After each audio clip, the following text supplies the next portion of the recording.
Bonjour à tous les terminales. Le commentaire est valable pour les terminales ES, les L et les S. Il n'y a pas de distinction sur ces deux leçons. Je commence par la leçon sur le continent américain entre tension et intégration. Ce sont les deux mots-clés. J'aurais pu organiser mon cours autour de ces deux mots-là. J'ai rajouté une séance autour des contrastes. J'en ai parlé déjà pas mal à un certain nombre d'entre vous. Pour ceux qui n'ont pas encore abordé cette séance-là, je pense qu'il n'y a pas de difficulté particulière. J'ai insisté donc sur des contrastes culturels qui sont marqués par la délimitation entre Amérique anglo-saxonne au nord et Amérique latine dominée par les langues espagnoles et portugaises au sud, même s'il y a une présence du français ponctuellement. Une histoire du peuplement particulière, là aussi que vous pourrez relire dans les commentaires. Ensuite, pour les contrastes économiques, là ici, la ligne nord-sud est tout à fait perceptible et encore valable, puisque vous allez avoir au nord un niveau de vie beaucoup plus élevé, aux États-Unis et au Canada, symbolisé aussi plus globalement par un IDH important et un écart de développement marqué avec l'Amérique latine, c'est-à-dire tous les pays qui sont au sud de la frontière américano-mexicaine. Vous avez peut-être le mot Main Street America qui peut vous poser problème, mais je reviendrai sur ce mot-là, sur cette interface-là un peu plus tard dans mon commentaire. Pour ce qui est des contrastes sociaux, ils sont très marqués sur le continent américain. C'est lié aussi effectivement à ce niveau de développement différent. Le contraste social ici étant aussi à mettre en lien aussi à différentes échelles, soit entre les pays, soit aussi à l'intérieur même des pays.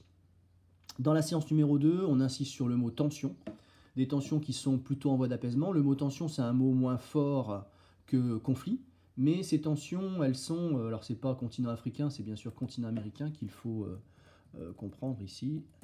Les tensions ici, elles sont dues à un impérialisme américain, en tout cas qui est ressenti comme tel par un certain nombre de pays d'Amérique latine, depuis notamment 1823 et la fameuse doctrine dite Monroe, du nom d'un président américain de l'époque, qui va théoriser l'isolationnisme, c'est-à-dire l'idée que l'Amérique n'intervient pas en dehors du continent américain, mais le continent américain devient entre guillemets sa chasse gardée, et ça va se marquer par toute une série d'interventions que je vous signale ici. Du coup, depuis longtemps, ces pays d'Amérique du Sud sont relativement méfiants face à l'ogre au géant américain. Le Yankee, parfois appelé un petit peu péjorativement. Pour ce qui est donc de l'Amérique latine, ils essaient de s'organiser parfois, ces sociétés, et ils ont constitué notamment une association que vous pouvez retenir qui s'appelle ALBA, et qui fait allusion donc à l'association bolivarienne pour les Amériques. Bolivar étant le héros de ces combats pour l'indépendance de toutes ces sociétés d'Amérique latine, au moment où l'Amérique latine était dominée par deux puissances européennes, à savoir le Portugal et l'Espagne.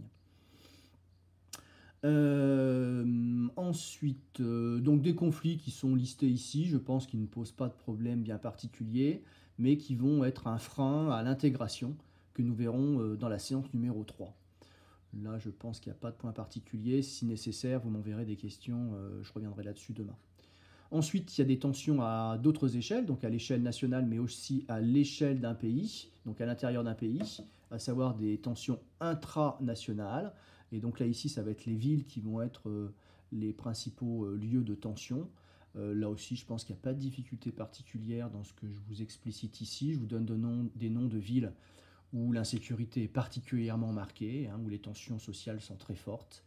Et puis aussi des tensions dans un certain nombre de pays, notamment d'Amérique du Sud, entre les différentes communautés avec des intérêts économiques différents. Je vous ai donné l'exemple de la Bolivie, d'Evo Morales, ou encore dans la forêt amazonienne, cet Indien qui s'appelle Raoni et qui symbolise le combat des Amérindiens face à la progression des fronts pionniers dont on parlera dans la leçon sur le Brésil. Enfin, dans la séance numéro 3, vous avez donc le processus d'intégration, c'est-à-dire que toutes les tensions qu'on a vues dans la séance numéro 2 n'empêchent pas un processus d'intégration qui est symbolisé par une multiplication de flux de tout type, des flux autour du brain drain, avec des enjeux considérables. Là encore, je ne pense pas qu'il y ait de problématiques extrêmement complexes dans cette leçon-là, ou des choses bien compliquées à comprendre, et des infrastructures qui se mettent en place pour faciliter cette intégration. Je vous ai donné un certain nombre d'exemples, soit des voies ferrées routières ou encore des canaux transocéaniques.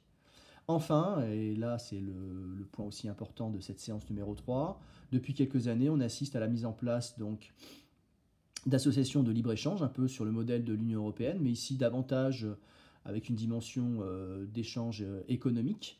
Donc au nord, on a l'ALENA, je vous explicite un petit peu les pays concernés et les conséquences pour les uns et pour les autres.